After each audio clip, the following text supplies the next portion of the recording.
Welcome to Complexity Made Simple. My name is Paul Allen, and before we get into today's video, well, I'm just going to remind you the 3 books that are on sale.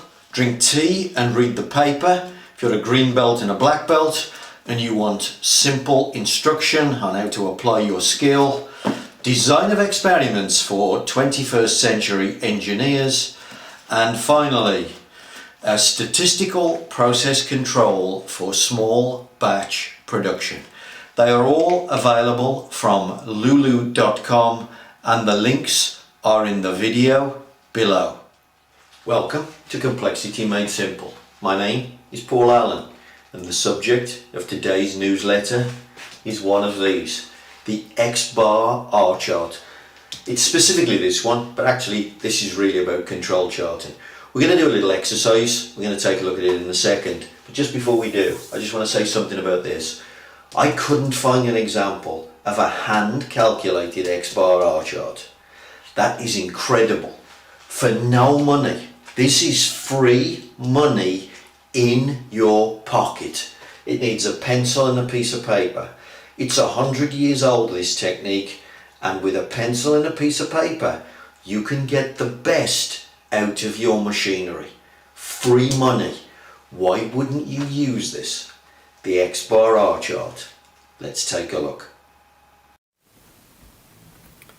Okay, so let's get this exercise started. So as you can see, I've got a title up here for you, the xbar R chart. I'm going to do it by hand. I thought I'd be able to find this on the internet somewhere, somebody doing one by hand.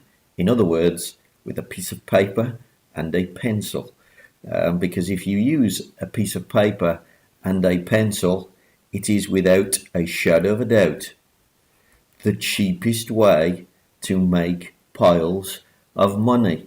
You cannot run your machinery when you are trying to hit targets, whatever it happens to be.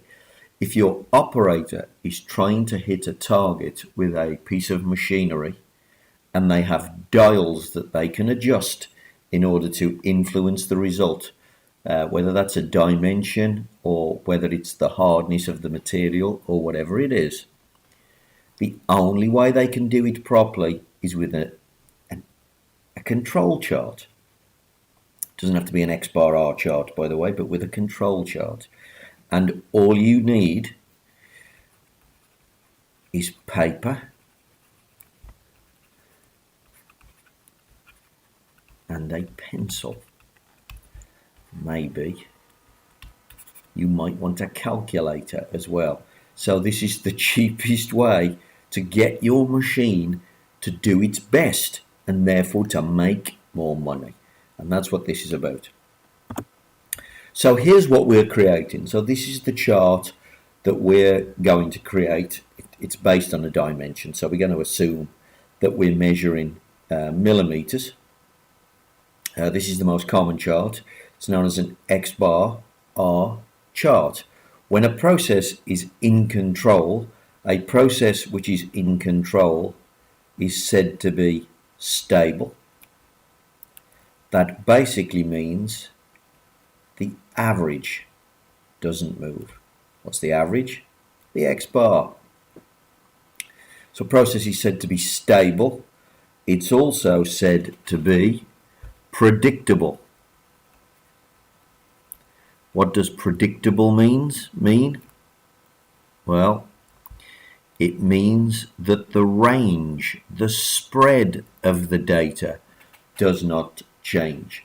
That's why there's 2 charts, because we need to check if the process is stable and the process is still predictable. An xbar R chart. So that's why we're going to do this. This is the most powerful chart, without a shadow of a doubt. It's the best one if you can do it. The other thing to say before we get into doing the chart, just some basic rules. The first rule is that you should only put a chart when the process is in control, when it is stable and predictable. Don't go and put this on a process which is completely chaotic. So plot the graph. The graph is doing weird things like this and looks like that. That is not a process in control. That is complete chaos. You cannot put a control chart on something that looks like that.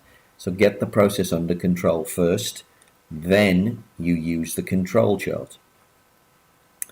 The second thing to say is that the data that we collect, and I think I might have 25 data points here, I'm not absolutely certain that it's 25, but this data that we've collected must be the normal data collection routine. So what I mean by that is if you've decided to collect the data every hour, that's how this data will have been collected. If you've decided to collect the data every day, that's how this data will be collected. What the normal data collection routine is designed to do, it is designed to capture all natural variability. Okay, so it's designed to capture all the natural variability. So if you decide that there's tool wear in the machine, and the tool wear happens over a period of 1 hour, and therefore you decide to take data every 15 minutes to spot the tool wear, then this is how this data will be collected, and that's what this data would include. If you decide that there's material changes, imperceptible material changes, just bar to bar material changes as opposed to batch, then this would contain that, and bar to bar material changes might be over a period of every 2 hours, so it would contain that. Maybe there's a slight warm-up period, etc. It would contain the natural variability, and that's how your data collection routine is decided. There is no rule here except to make sure that you capture the sort of change periods of your process. But most important, you have to have the process in control first before you use the control chart. So this is the chart we're trying to create. So let's get on to doing it. And of course, normally this chart would be completely empty, be a blank piece of paper, and we'd just take a pencil and we'd start measuring. So let's take a look. Well, in this case, look, we've decided to take a subgroup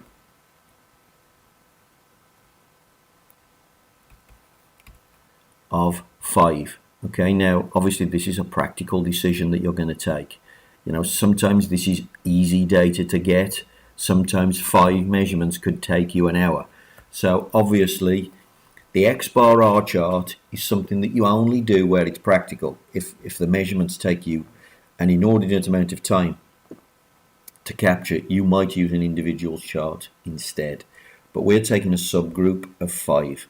The subgroup of 5, if you can do it, is a more powerful subgroup. You know, 3 is probably going to be the minimum that you're going to measure in order to do an xbar R chart. But if you can do 5, then brilliant. So we've measured the 5, and the 5 have come off one behind the other. So this subgroup, this is 5. These are consecutive. And there's the subgroup. Okay, so subgroup 1, and then we continue until what we've done here is collected. Let's just check how many I've got. 1, 2, 3, 4, 5, 6, 7, 8, 9,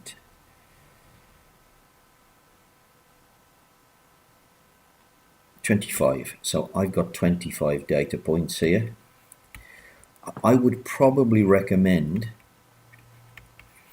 that you go to 50 if you can. It's a better sample size if you can go up to 50, but we're gonna go 25 in this case. 25 is the minimum. So I've got 25 basic data points collected over a proper period containing all the natural variability. Then what I'm going to do is calculate the average for each group of 5. So that's what I'm doing there. And then what I'm going to do is calculate the range for each group of 5. So we have data which we can plot up on the top chart up here. We have data that we can plot down on the bottom chart. We've calculated our X bar and our R data. And finally what I've done, look, is I've worked out the average of all the averages, X double bar, or the grand average, and I've worked out the average of all the ranges, X bar. And these are the two statistics that I need in order to calculate control limits. Okay, so these are the two numbers, and this is it now. Now I have the data to make the calculations for the control limits. So the upper control limit, here's the statistics, look, it wants the grand mean, the center. Obviously it would make perfect sense if you could get your grand mean to be somewhere around the target. So the grand mean, X double bar, and then there's this little phrase here, which of course contains the R bar, the average of the range. And so the only number we don't know is A2 in this little calculation. Now what A2 is essentially, it is a correction factor. It is a correction factor which is going to turn the range into a standard deviation value instead. Because Stewart, when he created these diagrams, these charts, he wanted an easier way to calculate standard deviation than to use the big complicated calculation where it's the square root of each individual data point minus the average, the sum of, all squared over n minus 1. This is a complicated thing to do in the 1920s. He didn't want to have to do that calculation, so he's using range as a substitute for standard deviation, and then A2 is a correction factor in order to get the correct answer. And the correction factor comes off a little table of constants that looks like this. So A2, look here, there's a column of these correction factors. We're going to look down to our subgroup. We have a subgroup of 5. Therefore, our correction factor is 0.58. So we're going to multiply the average range by 0.58 and then add it to the center, add it to the grand mean. That's exactly what we've done. Look, there's our correction factor. There's our average range. We've multiplied the two together. There it is. We just add it to the grand average. And what do we get? We get an upper limit of 4.015. Okay, so there's the upper limit. Now, of course, we're going to do the same thing for the lower limit. The difference is we're going to take away this value to create the lower limit. It's going to look like that. And there is our lower limit. So we were at 4.015 for the upper limit, 3.987 for the lower limit. Very straightforward. You can see these are simple things to do. Obviously, you could use a computer if you want to. You can create a data template, so you just type the data in and it does these calculations for you. Not a problem. But even without a computer, a piece of paper and a pencil and a calculator is all you need to do this. Now what we have to do is the upper limit. It doesn't say it on the top here, but we want the upper limit for the range chart.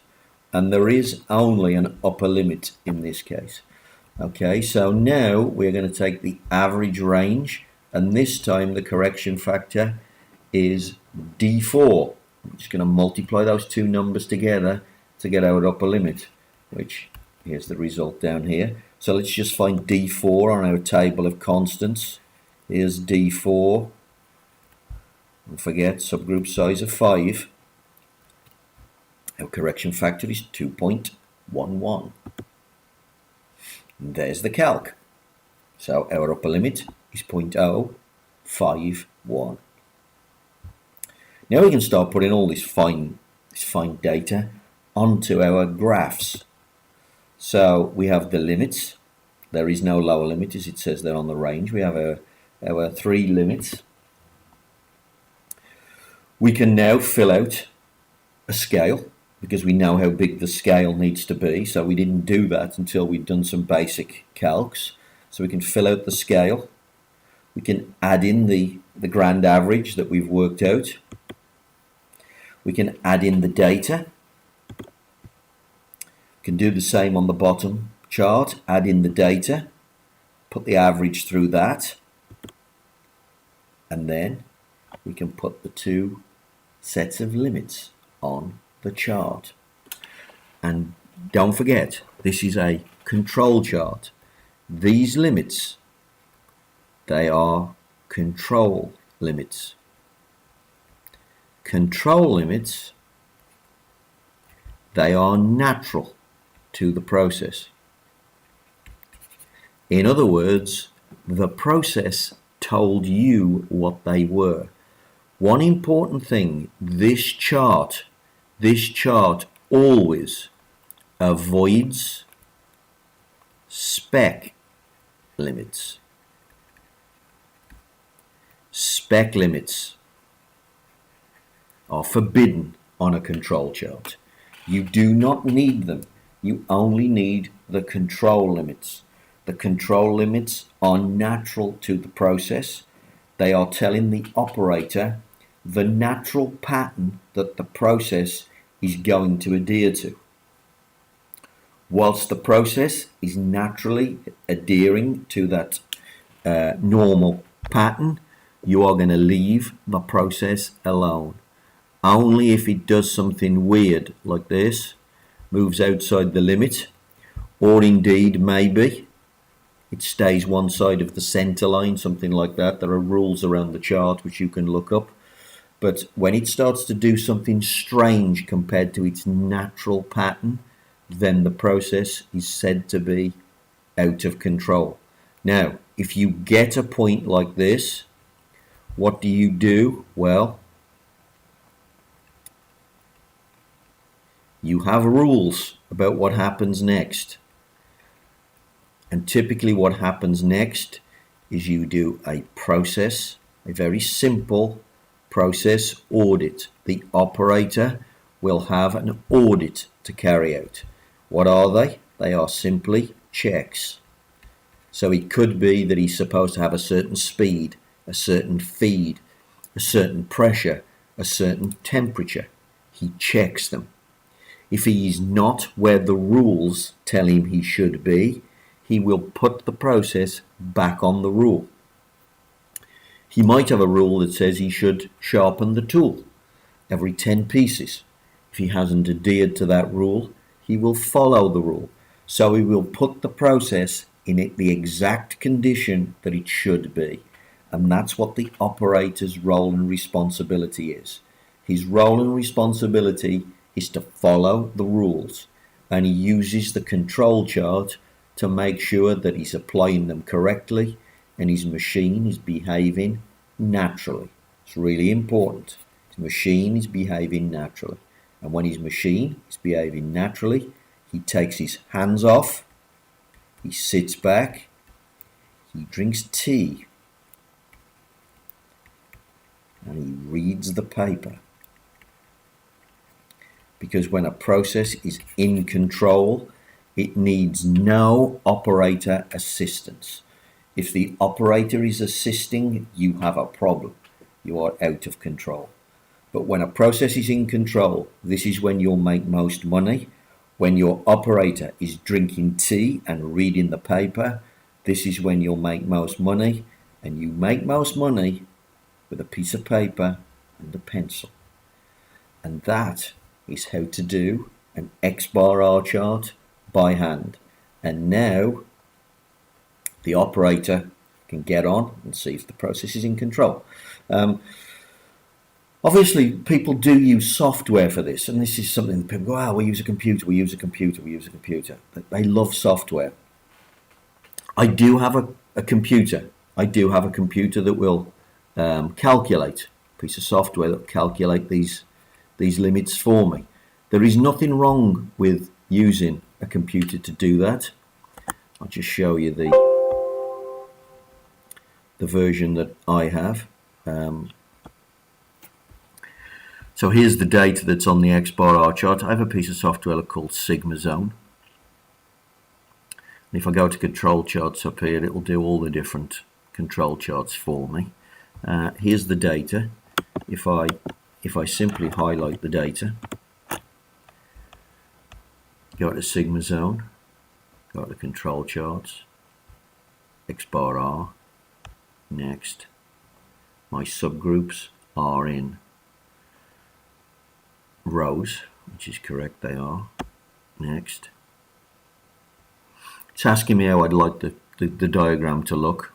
Do I want zones calculated? Do I want a histogram? Do I want to perform CPK? Do I want them stacked? Well, I do want them stacked because that's the traditional way that a control chart looks for me.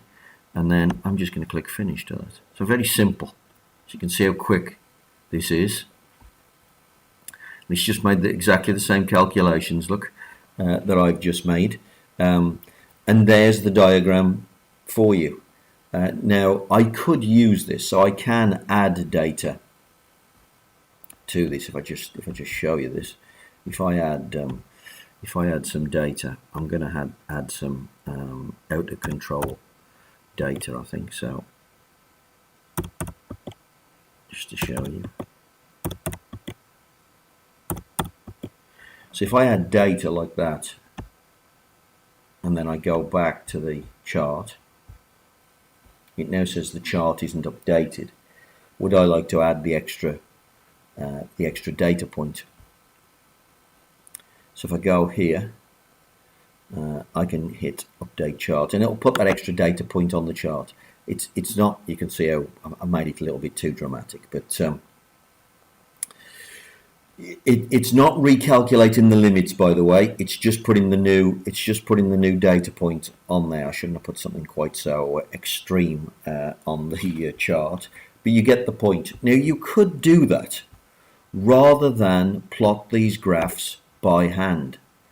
However, there is a really important point. The operator needs to look at the graph. They need to see the pattern as it's being created. It's really important that they do so. If you use software, they have a tendency to put the numbers into the computer, punch enter, and then turn away from the graph. The graph is important because the graph makes money. And therefore, although I'm happy to do the calcs using software or an Excel spreadsheet, I would encourage you to do all your control charts by hand. You cannot make the most of your machinery without a control chart. And this is the xbar R chart. Well, there we go. That's how to do an xbar R chart, or I'm going to do other control charts. I'm going to do an individuals chart, so there'll be other videos to show you how to do these charts. But the point is very important. These things are super important. You cannot get the best out of your machinery without one. But the second thing is, they cost nothing. They cost nothing. It is money in your pocket. It is the easiest way to make cash out of your process. So please use an xbar R chart. If you want to leave some comments in the area below, that would be fantastic, or some feedback. If you want to ask me some questions, please get in touch on my email, or indeed subscribe for more videos.